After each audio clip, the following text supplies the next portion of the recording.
A fire truck destroyed in a blaze at Locust Hall, St. George. Investigations underway. Barbados and Liberia working on exchanging cultural and educational programs. Employers encouraged to promote safety and health in the workplace. And in sports, Hayley Matthews is the ICC Player of the Month. Broadcasting from our studios in the Pine St. Michael, this is CBC Newsnight, starting now.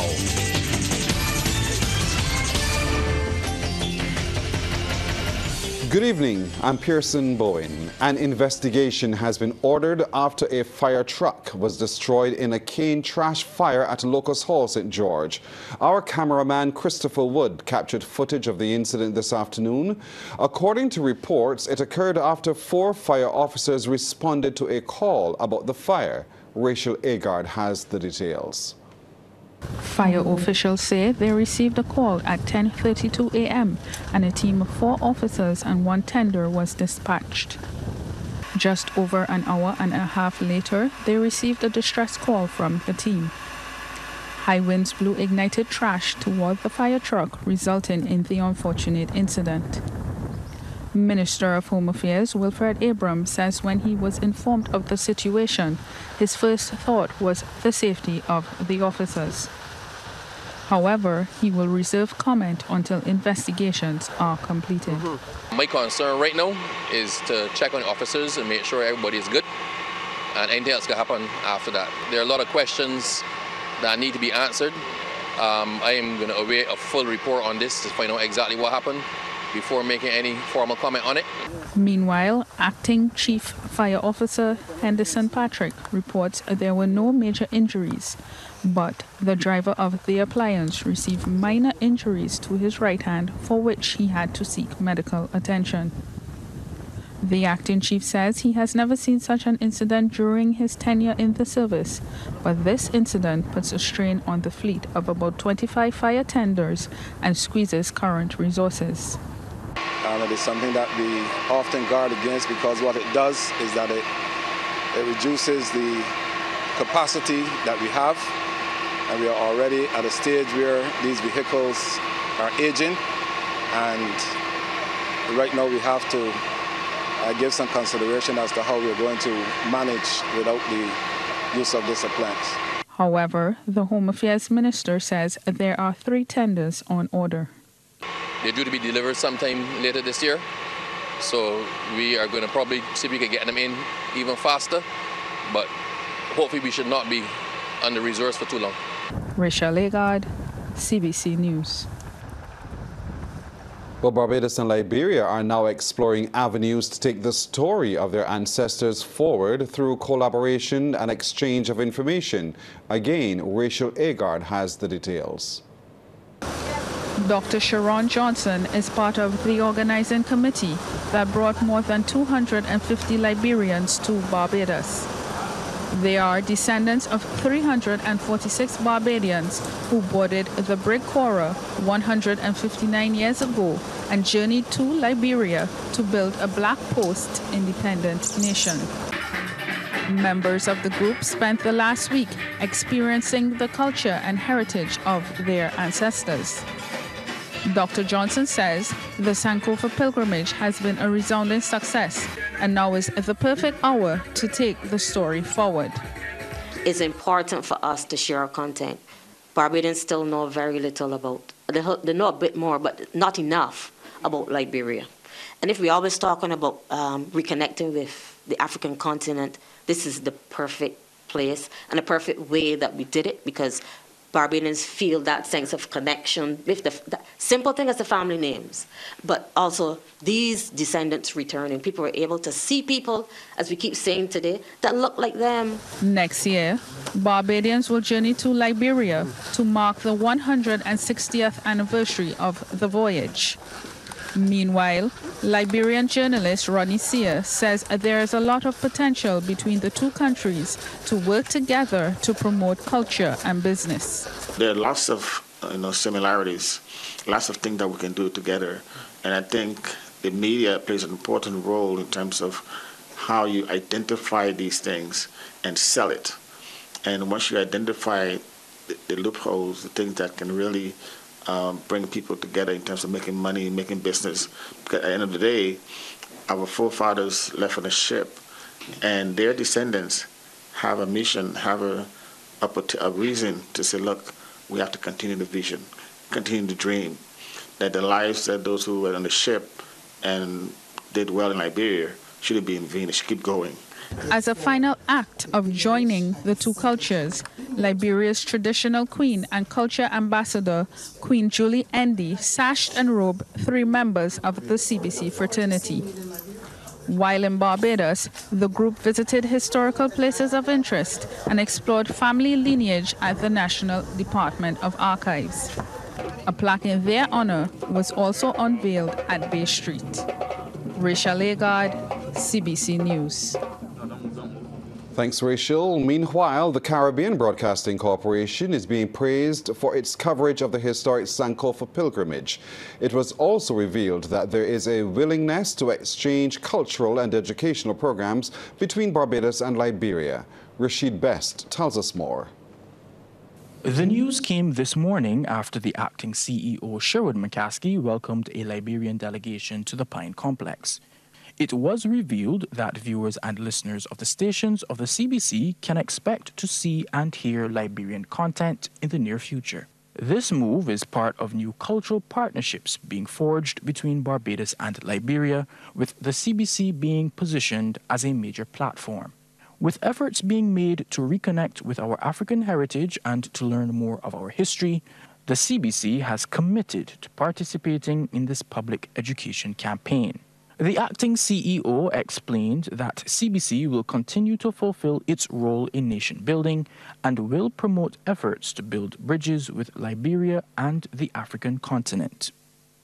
This underscores the important role that the media ought to play in all of this, and CBC definitely will remain the fuel, so to speak, in the engine of all of this as we continue to bridge Barbados and Africa, and in a sense gradually remove those bridges until we've actually connected Barbados with Liberia. And that will continue to be the role here at CBC. Rest assured, you can call on us at any time. We will do our part, and we definitely look forward to collaboration and working with you and having your programs here in CBC, and vice versa. We look forward to sharing our programs with you. Cultural Ambassador of Liberia, Julie Endy, believes this partnership will provide opportunities for a better understanding of our shared heritage. I think that we need to continue to engage, more talking, more television, more radio, and where we open the link where we can send videos and audios. We can have this visual gathering of Barbadians, I call them, and they say, I like that, it's beautiful. And Liberians, and we can discuss, we can exchange of culture. In addition to Liberian content, the stations of the CBC will continue to provide local content as part of the fulfillment of its mandate to promote Barbadian identity and culture. The importance of this was emphasized recently by the head of the Department of History and Philosophy of the University of the West Indies Cave Hill campus, Dr. Henderson Carter. If we are to build a nation,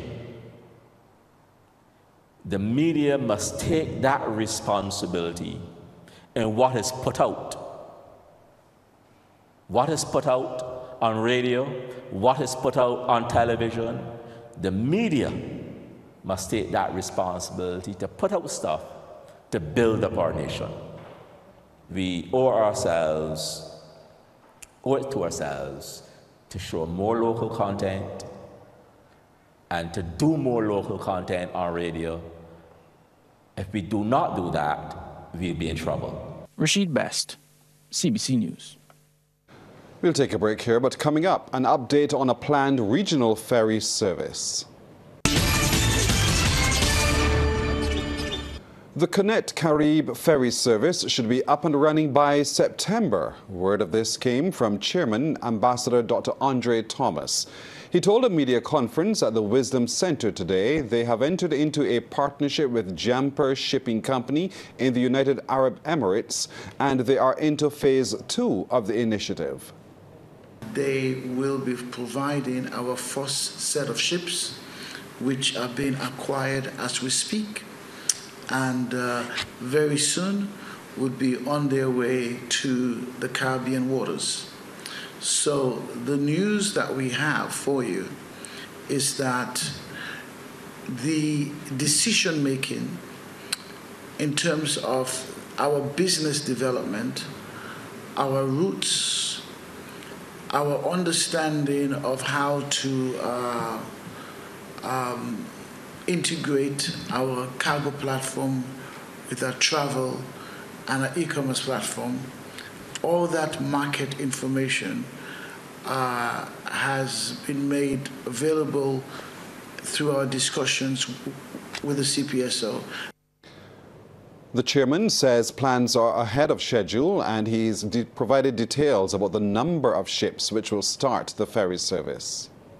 We're looking initially at 10 vessels, okay, to serve the region in this stage. Then stage 2, now so within stage 1, there could be some small stages, like we get 3 this month, 4 next month, if you understand what I'm saying.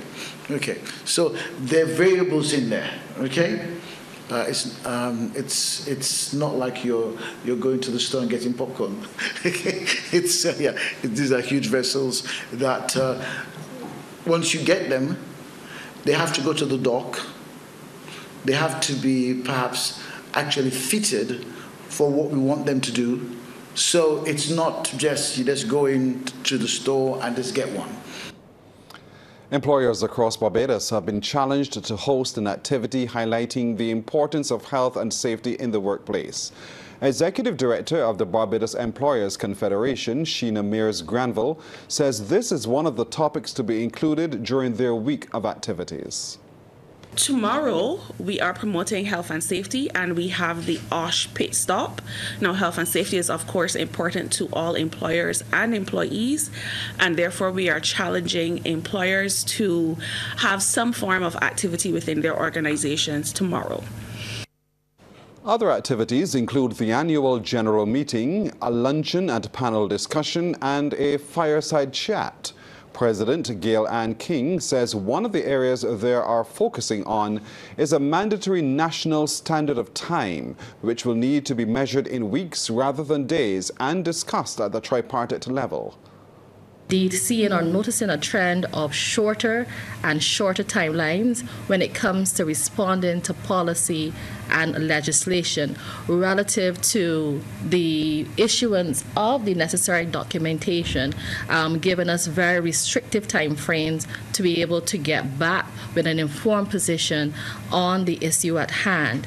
It is against this backdrop that the BEC is calling for a mandatory national standard of time, which would give us as a representative organization and other stakeholders enough time to fully vet upcoming bills and provide fair and balanced feedback to the government.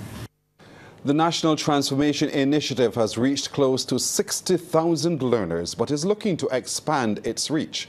Thus, according to Director of the NTI, Dr. the Honorable Alison Leacock, who says there have been learners as young as age 9 and as old as 74. She was speaking during the signing of a Memorandum of Understanding with the Barbados Workers Union at its Solidarity House headquarters.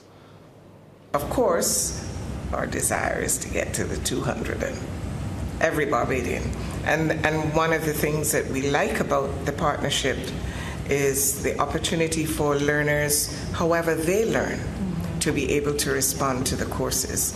One of the advantages of those courses is that even if you have dyslexia or you have a different way of learning, the videos run and there's a transcript beneath the video and each line is highlighted to assist you. Dr. Leacock adds the NTI was working on having the business community recognize certificates. We have found that that sector has been the most resistant to recognizing that the trajectory of education, skills, and competencies has changed. They have not yet moved there. And I think that we see at NTI as one of our big challenges. Sports Night is brought to you by Power Aid. Pause is power. and by Dasani. Live first, Dasani after.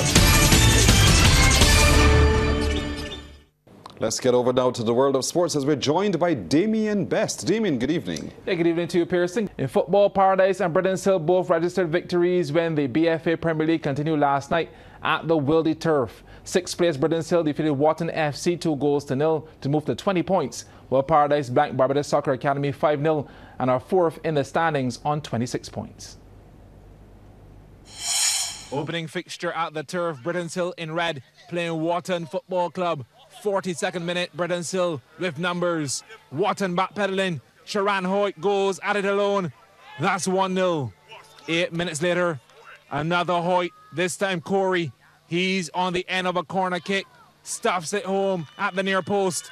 That's all she wrote. Britain's Hill with the 2-0 victory over Wharton. Next up, Paradise versus Barbados Soccer Academy in the white jersey. 2 goals in the first half. Compliments the Dover boys. The defense porous, and Armando Sugar Lashley basically walks this one in on 37 minutes. Half-time looming, and the Paradise engine room at full tilt and pressing. Cross into the box. Sean Tomlinson with the bicycle kick. Nothing there, but Shakira Motley says, I'll have it.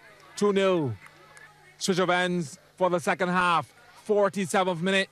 Paradise attack down the left, and Andrea Brathwaite goes down in the 18, immediately looks at the referee for a verdict. Penalty. Brathwaite given the green light to take it himself.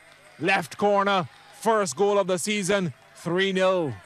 Skip ahead, 61st minute. Jamal Watson-Cummins will sweeten the pot, gets to the edge of the 6-yard box and goes into video game mode. Shambolic defending or deadly skill. Take your pick. 4-0, the scoreline. The Academy's torrid time on the pitch would finally end in the 75th minute. Roger Collins onside and on target in the end. Paradise run away with a 5-0 victory over Barbados Soccer Academy. And that is the first stuff in sports as well. We're going to have one more story just before we go. Actually, the largest number of competitors in over a decade are entered for this year's BCIC Rally Barbados. This was revealed during a recent conference at the Bushy Park Racing Circuit to launch the premier motorsport event in the Caribbean. CBC's Margaret Boyce has the details. Excitement is building towards this year's Rally Barbados and King of the Hill motorsport events. Competition is expected to be keen, with 103 crews from 13 countries entered for the 3-day Rally Barbados. A record 24 females will be starting as part of 65 overseas and 67 local teams. Leading the charge for Barbados will be Dane Ski and Tyler Mayhew in a Subaru Impreza WRC S12. Among the entries in the FIA R5 category is Irishman Barry McCannon, who will be driving the first Volkswagen Polo GTI to compete on the island. Speaking during the official media launch at the Bushy Park Racing Circuit, event director Neil Bernard provided details on some of the competitors. McKenna has been a regular competitor in the UK and the USA, and he actually won the American Rally Association Championship in 2020. He is quick, and we look forward to having him here in a car that we have not seen compete in Barbados before. We also want to welcome Jersey's Darrell Morris, who will campaign the Skoda Fabia R5 formerly driven by Britain's Rob Swan, which brings the total entry in FIA R5 class to 15. 2 further entries from Ireland are also confirmed. Returning Martin Donnelly is bringing a Ford Escort Mark II, and newcomer Gary Smith is entering a Honda Civic. So we are blessed with a bit of a mini Irish invasion. Bernard also reveals several changes in the 115-kilometer Rally Barbados event, which is set to end at the Vaucluse Raceway in St. Thomas. For 2024, although most of the special stage venues remain similar with tweaks to layout and distance, there's been a major shake-up to the format of BCIC RB24. This year, the traditional north on Saturday and southeast on Sunday are reversed. So, traditionally, the stages at Duck Pond and in the east, St. John, St. George, St. Philip will now run on Saturday, and the stages that are normally run on Saturday will run on Sunday. Those are stages in the north at Pickering, Orange Hill, and Darthole in St. Andrew. For Friday night, there will be 2 floodlit stages here at Bushy Park for the start of the rally. Both sides, both stages run either side of a single stage at Featherbed Lane in St. John. This is a new development for us. So essentially what we're going to be doing is we're going to start the stage from outside of the circuit. We're going to come in, we're going to do the stage inside here, finish, and then we go to St. John and come straight back here for the third stage of the rally. Lorianne Glasgow, General Manager Marketing for a new title sponsor, BCIC, says the company is pleased to play a role in motorsport. Our partnership with Rally Barbados is not just a collaboration. It's a bold statement of our commitment to innovation and pushing boundaries. Together, we're not just challenging the status quo, we're redefining it. This isn't just about driving cars, it's about driving change. Rally Barbados is slated for May 31st to June 2nd. Anmar Goodrich Boyce, CBC Sports. The Business Report is brought to you with the kind compliments of the National Insurance and Social Security Service. More than a contribution, it's your lifeline. In business tonight, a maritime trade and logistic conference will be held in Barbados later this year. That disclosure from Chairman of Connect Carib, Ambassador Dr. Andre Thomas. We'll have a session that deals with cargo, and all the cargo stakeholders in Barbados, in the region, can tune onto that and find out how they can align their businesses with what's happening with Connect Caribbean. Then we're going to have a section that deals with travel, how we have so many people involved within the travel sector, and that particular division would focus on that.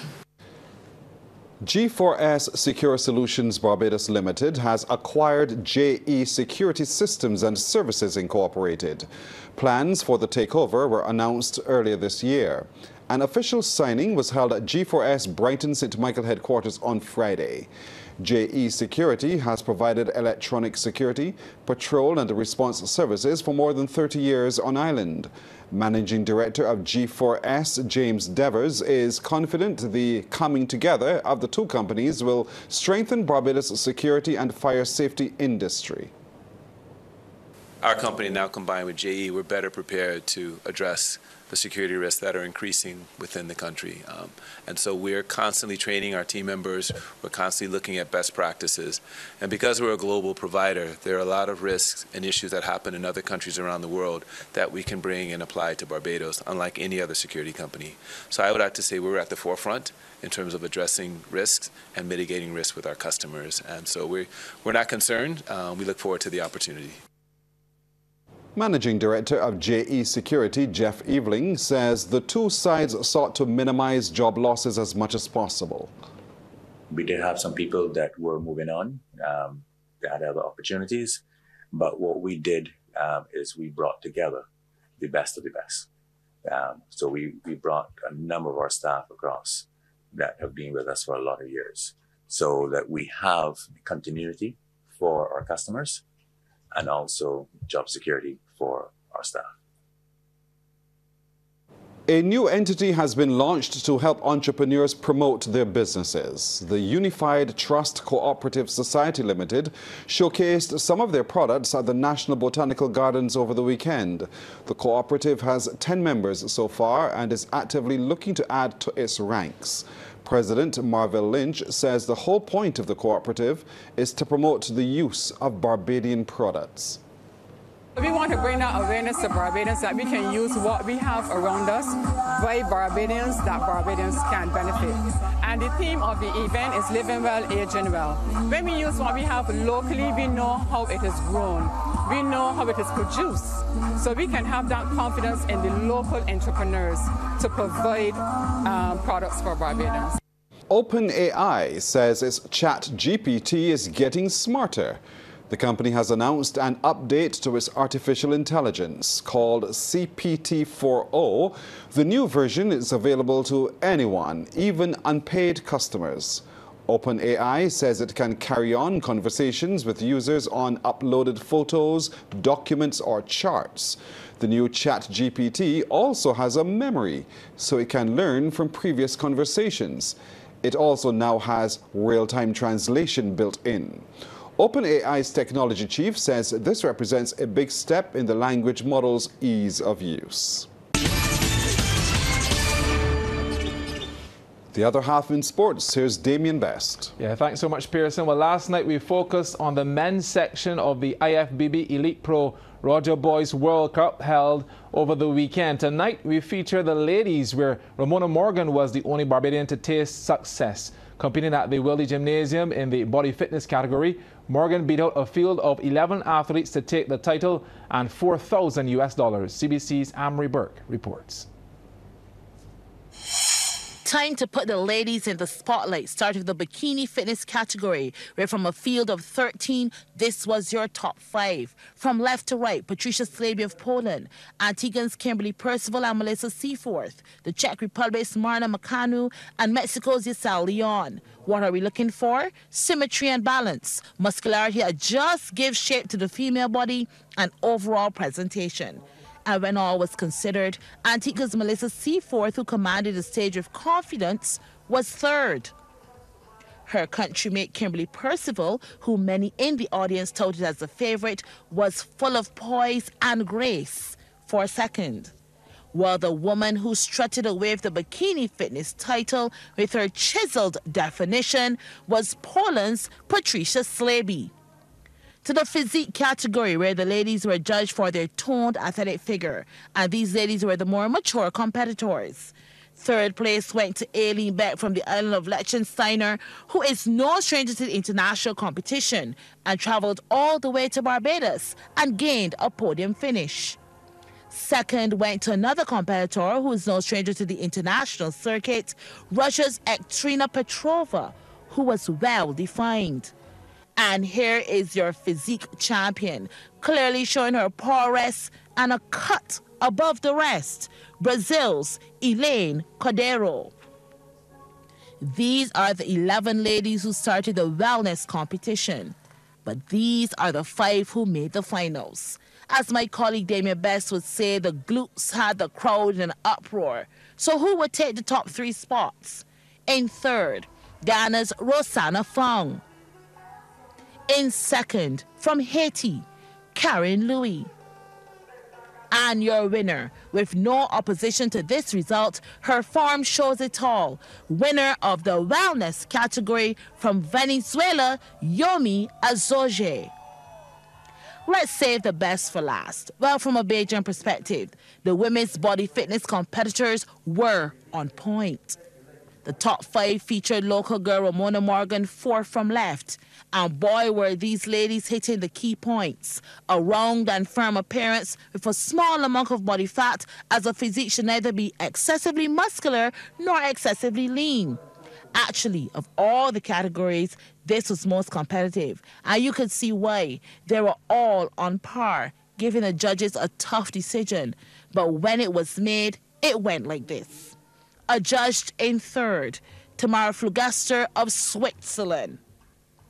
In second, from Paraguay, Blanca Centurion. And our winner, sending the Wildy Gymnasium into a frenzy in tip-top form from toe to head, Ramona Morgan brings it home as the body fitness champion. The broken trident took center stage as she not only was the only local winner on the night, but walked away with $4,000 US and bowed out of her professional career a champion. Muscles were flexed and bodies on show as the curtain came down on the 2024 Roger Boys Classic. Anne-Marie Burke, CBC Sports. Well, that's our time tonight. Thank you for spending it with us. I'm Pearson Bowen. For the crew, to all of you, good night. By God's will, we'll see you tomorrow.